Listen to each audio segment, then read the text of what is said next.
Alastair, você poderia comentar sobre o que acha da abordagem geral da Rússia, não apenas nas negociações mais recentes, mas também em resposta ao que tem sido, como você disse, quase um esforço infrutífero em torno da normalização, e, claro, em relação à busca por negociações reais para resolver o conflito?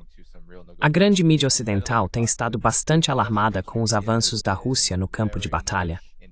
A Rússia, Vladimir Putin, Sergei Lavrov e os demais, têm sido muito claros em relação aos seus termos. Então, você vê a Rússia cedendo em algum ponto de suas exigências? E como os acontecimentos recentes influenciaram, ou deixaram de influenciar, nossa compreensão sobre a abordagem russa nesse contexto?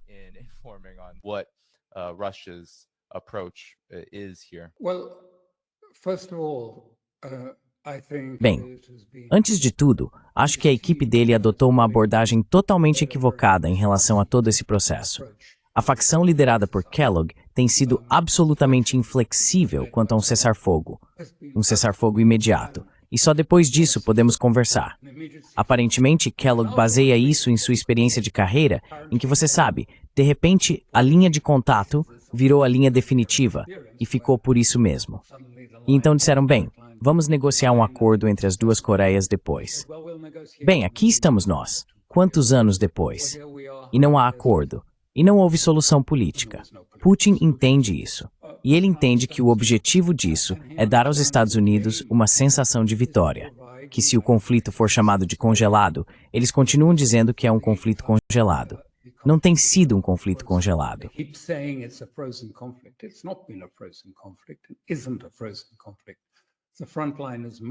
Não é um conflito congelado. A linha de frente está se movendo todos os dias. Mas eles insistem que é um conflito congelado. E o objetivo desse congelamento do conflito é preservar o suficiente da Ucrânia, uma Ucrânia reduzida, para que possam então rearmar a Ucrânia, voltar e atacar, e usá-la como uma plataforma para novos ataques contra a Rússia. E você sabe, ninguém na Rússia aceita isso. Todos entendem que é exatamente essa a intenção do Ocidente. Preservar o suficiente, estabelecer um cessar-fogo e colocar a OTAN para monitorar, para que possam trazer treinamento da OTAN, armas da OTAN e então se preparar. Você sabe, o Putin já foi enganado por isso uma vez. Ele não vai ser enganado de novo.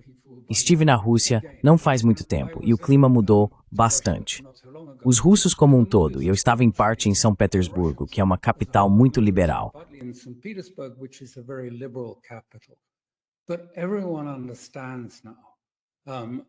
Mas agora todo mundo entende. Exatamente. O Ocidente está apenas usando esse pretexto da Ucrânia para se posicionar e tentar enfraquecer ainda mais a Rússia. E por isso há um enorme apoio. Quero dizer, as pessoas dizem, bem, não é apoiado e tudo mais. Isso é um absurdo. Basta olhar para os voluntários que se inscrevem para entrar no exército russo. Quero dizer, se estivesse indo mal, se estivesse fracassando, as pessoas não estariam se voluntariando, 35 mil por mês assim, para entrar no exército russo. Elas estariam procurando outra coisa para fazer. Mas é isso que está acontecendo. Então, há apoio para Putin. Eles entendem que Putin está, por assim dizer, jogando xadrez com toda a OTAN, com o mundo ocidental, e que ele precisa prevalecer porque é uma necessidade existencial da Rússia vencer esse conflito.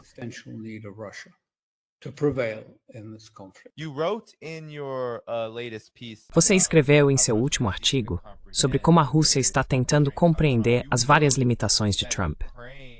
Você mencionou que a Ucrânia estava em um caminho de autodestruição lenta, se não me engano. Fale sobre a situação da Ucrânia nesse sentido, e também sobre a OTAN e o lado dos Estados Unidos.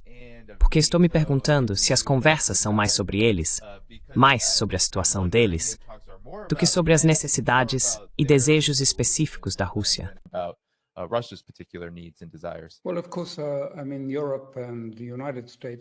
Bem, é claro, quero dizer, a Europa e os Estados Unidos estão desesperados para que não haja uma grande derrota. Que não seja como Cabul, sabe, aquele tipo de queda de Cabul e as cenas terríveis de pessoas fugindo de lá. Isso não deveria se repetir em Kiev e em outras partes da Ucrânia. Mas certamente as forças militares da Ucrânia estão de fato nos primeiros estágios de colapso. Em particular, Pokrovsk é o centro, o núcleo disso, mas isso se estende por toda a linha. E você deve se lembrar do velho ditado de Hemingway sobre a falência. Perguntaram a ele como era a falência, e ele disse: começa devagar, devagar, devagar, e então muito rápido. And then very fast. And there are signs that things are already E há sinais de que as coisas já estão se acelerando. Existe um grande desânimo entre os comandantes militares.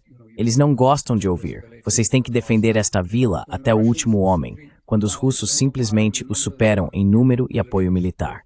Então, está à beira do colapso. Trump entende isso? Talvez. Ele ocasionalmente fez comentários sobre o fato de que pode ser a situação militar que definirá o desfecho. E ele está certo quanto a isso. Isso está correto. Vai ser decidido no campo de batalha.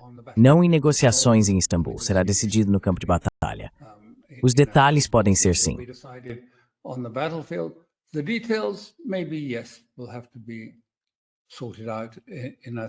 Teremos que resolver isso em Istambul, mas sim, será decidido no campo de batalha.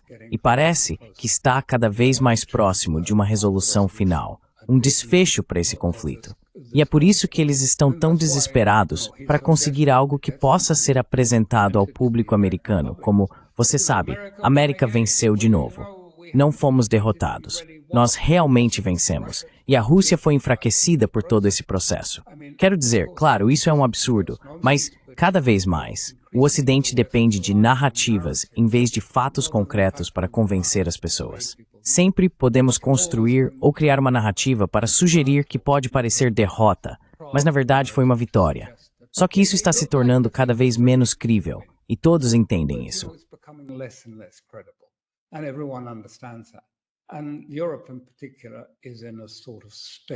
E a Europa, em particular, está em um tipo de estado de desespero por causa disso, porque grande parte da Eurofor, a capacidade deles de preservar a União Europeia, depende de se unirem em torno da bandeira da Ucrânia, fingindo que a Ucrânia é de alguma forma parte da Europa, o que não é verdade, mas fingindo que é a Europa contra os terríveis eslavos. Quero dizer, isso é apenas uma política de identidade que começou com Zbigniew Brzezinski lá nos anos 70, quando ele escreveu O Grande Tabuleiro de Xadrez e disse, sabe, seja o que for que façamos, se a Ucrânia fizer parte da Rússia, então a Rússia pode acabar controlando o coração da Ásia. A Rússia sem a Ucrânia é apenas uma potência regional. Então o objetivo da política americana é garantir que a Ucrânia esteja fora da esfera geográfica militar da Rússia. Esse é o nosso objetivo. E é isso que está sendo perseguido.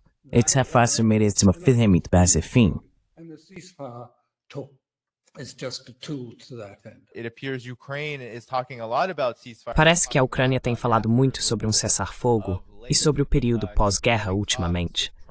Zelensky tem mantido conversas com Trump, com a União Europeia, com Ursula von der Leyen, regularmente. E eu só queria destacar esta parte. A Ucrânia busca um acordo real e justo, um fim real e justo para esta guerra. E claro, há uma ênfase na importância da Europa, como tem sido o caso. Mas é essa linguagem, falando sobre o pós-guerra, que agora é muito mais comum. Fale sobre a posição de Zelensky e por que ele pode estar falando cada vez mais sobre o período pós-guerra agora do que em qualquer outro momento de seu mandato.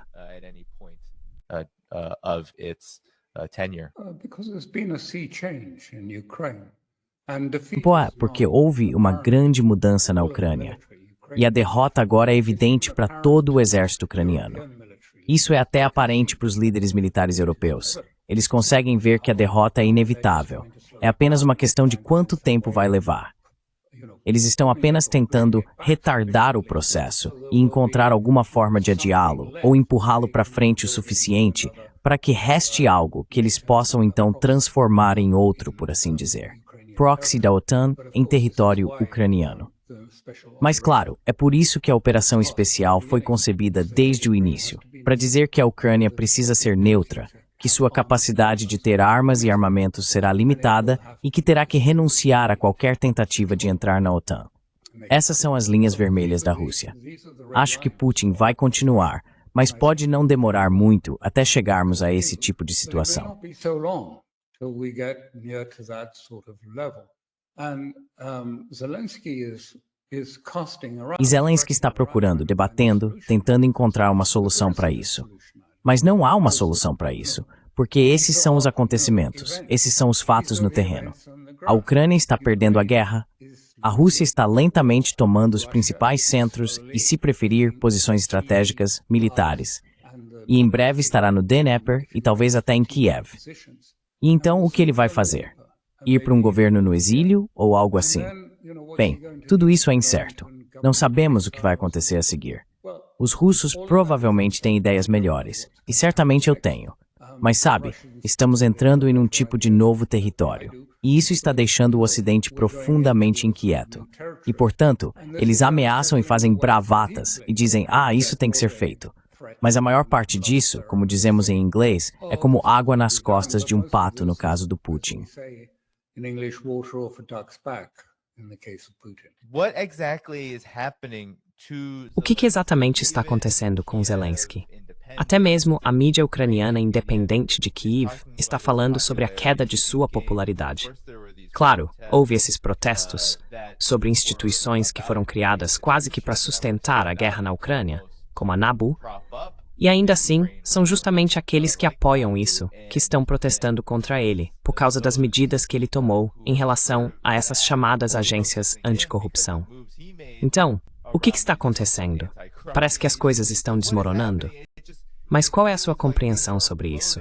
What is your understanding of that? Well, it's very hard to make any sort of Bem, você sabe, é muito difícil fazer qualquer tipo de transição na Ucrânia, porque desde o início dessa crise, Maidan e até antes, se preferir, voltando até o fim da Segunda Guerra Mundial, os serviços de inteligência ocidentais, especialmente a CIA e o MI6, estavam colocando, por assim dizer, nacionalistas muito radicais em posições-chave nas Forças Armadas, inteligência e polícia, justamente para impedir, em qualquer momento, que eles chegassem a algum tipo de acordo com a Rússia.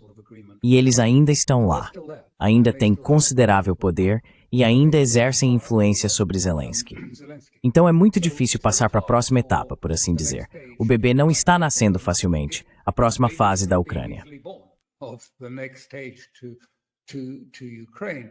And Zelensky's trying to keep it all. E Zelensky está tentando manter tudo unido.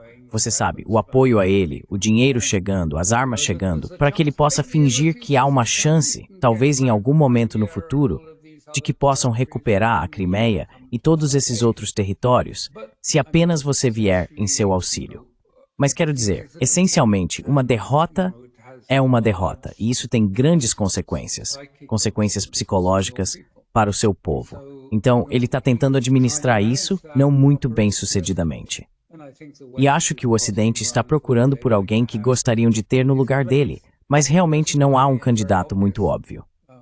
E claro, atrás dele estão os nacionalistas fanáticos, que talvez não estejam dispostos a deixá-lo ir, dizendo a ele, vá em frente, você está na linha de frente. E atrás dele estão as baionetas.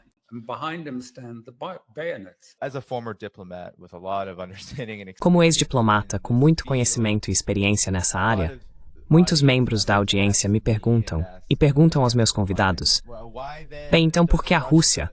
Como você disse antes, que a Rússia vai resolver isso no campo de batalha. Por que a Rússia enfatiza tanto a diplomacia, até mesmo a diplomacia com os Estados Unidos, sempre que ela se torna possível? Como isso beneficia ou deixa de beneficiar a Rússia? Qual é o seu entendimento?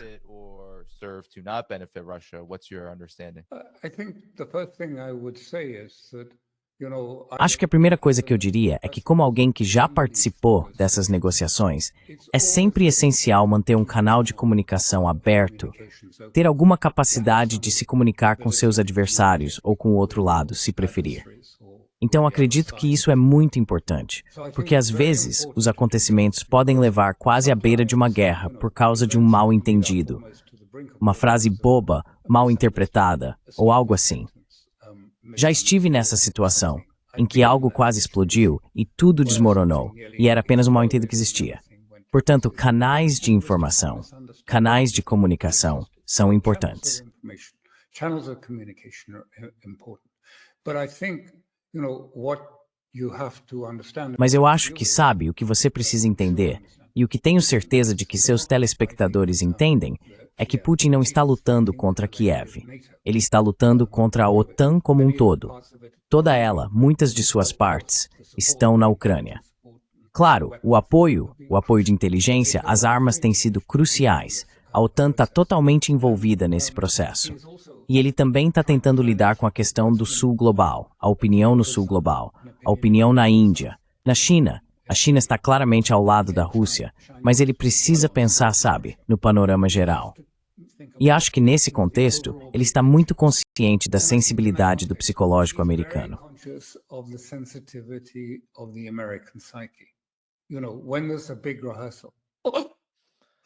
Sabe, quando há um grande ensaio, é 11 de setembro, Pearl Harbor. O que vamos fazer? Eles têm que fazer alguma coisa. Então ele tenta fazer isso devagar. Mas ainda assim, quero dizer, você não deveria ver isso puramente de uma maneira ocidental. Os ocidentais gostam de pensar em avanços militares. Sabe, uma coluna de tanques atravessando as linhas. Eles pensam no que aconteceu no Iraque, mesmo que isso seja mal interpretado, mas pensam, sabe, na tempestade no deserto e em avançar e esmagar com um grande ataque. A Rússia exerce pressão em toda a linha, em todos os pontos. Não todos juntos de uma vez, mas quase todos juntos. Talvez recuando um pouco, depois voltando, avançando.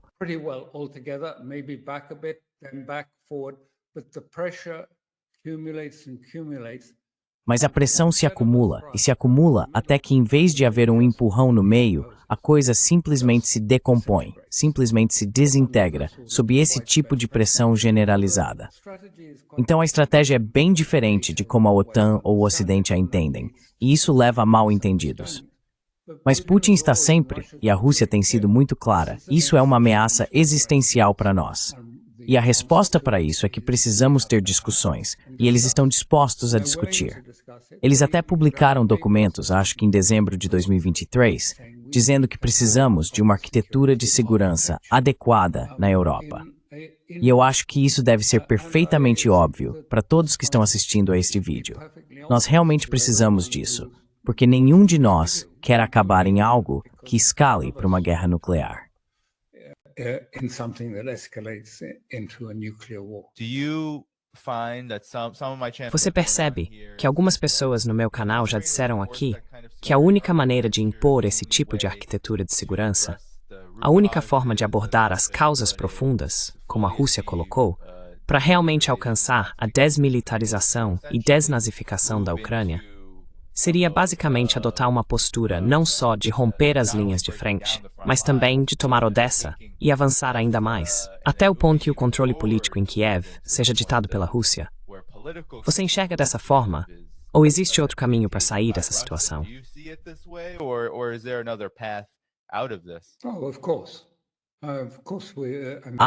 Claro. Quero dizer, a Rússia, eu não sei. Claro, não tenho acesso aos planos deles. Mas você sabe, Odessa é a chave para o Mar Negro. E o Ocidente e a OTAN vêm tentando controlar o Mar Negro há muito tempo, por cerca de 200 anos. Se o Ocidente controlasse Odessa, haveria uma ameaça direta à Crimeia. Então eu acho improvável que eles deixassem isso acontecer.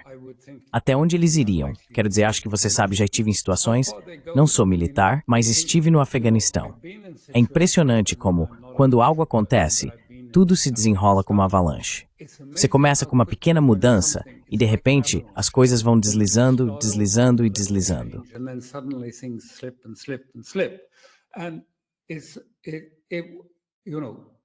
E sabe, você não deveria, uma vez que desmorona, pode desmoronar muito rapidamente. Pode demorar mais, ou pode ser mais rápido. Mas a pressão que a Rússia está exercendo é exatamente essa.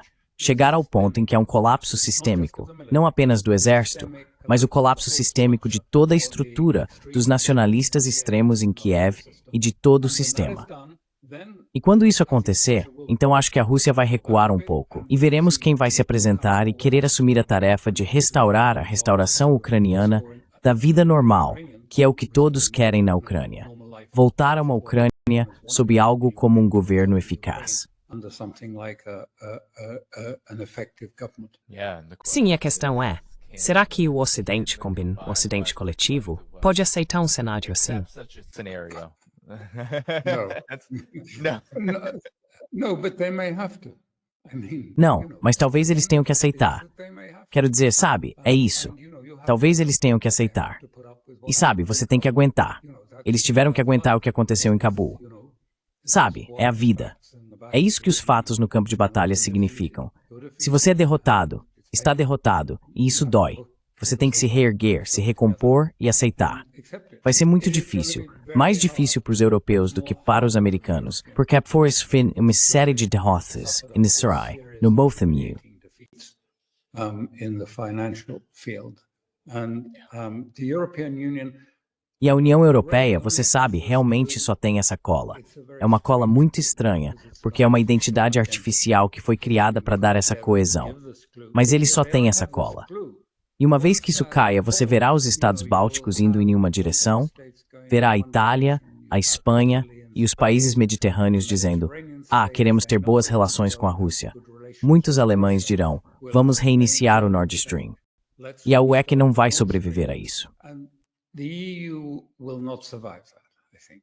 Yeah, I just remember the last time I was in Europe a couple of Sim, years ago. eu me lembro da última vez que estive na Europa, há alguns anos, e de ver o quanto a Europa está envolvida em todos os níveis, seja nas ruas de Berlim ou em Bruxelas.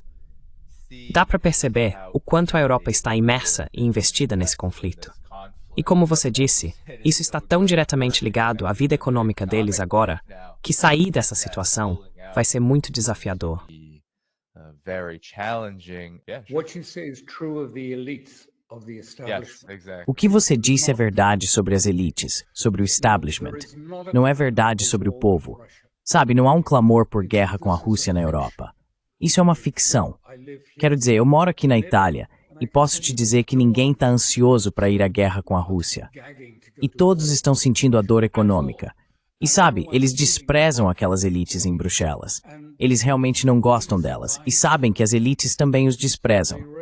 Esse é o abismo.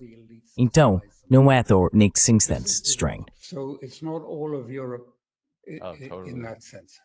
Yeah, I mean that's what the sense is, and because like a Sim, traveler like me, quero dizer, going to é isso que você percebe.